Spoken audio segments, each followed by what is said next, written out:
ಬಾಬಾ ಸಾಹೇಬ್ ಅಂಬೇಡ್ಕರ್ ಅವರು ಹೇಳ್ತಾ ಇದ್ರು, ಯಾರಿಗೆ ಇತಿಹಾಸ ಗೊತ್ತಿರಲ್ಲ ಅವ್ರು ಯಾರು ಕೂಡ ಭವಿಷ್ಯವನ್ನು ನಿರ್ಮಾಣ ಮಾಡಲಿಕ್ಕೆ ಸಾಧ್ಯ ಇಲ್ಲ.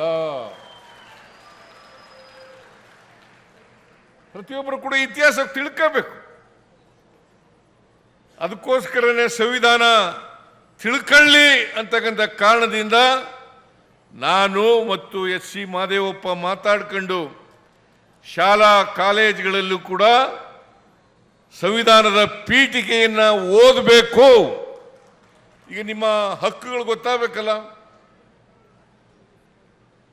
ಹಕ್ಕುಗಳು ಗೊತ್ತಿದ್ರೆ ತಾನೇ ಅವನ್ನ ರಕ್ಷಣೆ ಮಾಡ್ಕೊಳ್ಳಿಕ್ಕೆ ಸಾಧ್ಯ ಆಗ್ತಕ್ಕಂಥದ್ದು.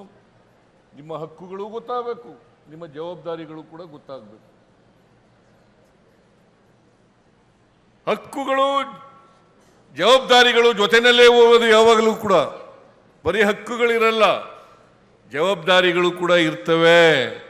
ಆದ್ದರಿಂದ ನಾವು ಮುಂದಿನ ಪೀಳಿಗೆ ಸರಿಯಾದ ರೀತಿಯಲ್ಲಿ ಅರ್ಥ ಮಾಡ್ಕೋಬೇಕಾದ್ರೆ, ವ್ಯವಸ್ಥೆಯನ್ನು ಅರ್ಥ ಮಾಡ್ಕೋಬೇಕಾದ್ರೆ, ಸಮಾಜವನ್ನು ಅರ್ಥ ಮಾಡ್ಕೋಬೇಕಾದ್ರೆ ನಾವು ಅವರನ್ನು ದಾರಿ ತಪ್ಪಿಸ್ತಕ್ಕಂಥ ಕೆಲಸವನ್ನು ಮಾಡಬಾರದು. ಇತಿಹಾಸವನ್ನು ತಿರುಚಿ ಸ್ವಾರ್ಥಕ್ಕೋಸ್ಕರ, ರಾಜಕೀಯಕ್ಕೋಸ್ಕರ ಮಾಡ್ತಕ್ಕಂಥದ್ದಿದೆಯಲ್ಲ, ಅದು ಅಕ್ಷಮ್ಯ ಅಪರಾಧ ಅಂತಕ್ಕಂಥ ಮಾತುಗಳನ್ನು ಹೇಳಲಿಕ್ಕೆ ಬಯಸ್ತಾ ಇದ್ದೇನೆ. ಯಾರೇ ಆಗಲಿ ರಾಜಕೀಯಕ್ಕೋಸ್ಕರ ಬಳಸಬಾರದು. ರಾಜಕೀಯ ಮಾಡೋದಾದ್ರೆ ಖುಲ್ಲಾ ಇದೆ ಸಮಾಜದಲ್ಲಿ, ಮಾಡೋಣ. ಚುನಾವಣಾ ಸಂದರ್ಭದಲ್ಲಿ ಮಾಡೋಣ, ರಾಜಕೀಯ ಮಾಡೋಣ.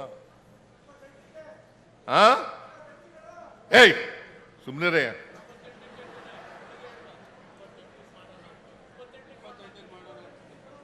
ಏನಾರ ಹೇಳಿ, ಮಧ್ಯದಲ್ಲಿ ಮಾತಾಡಬಾರ್ದು.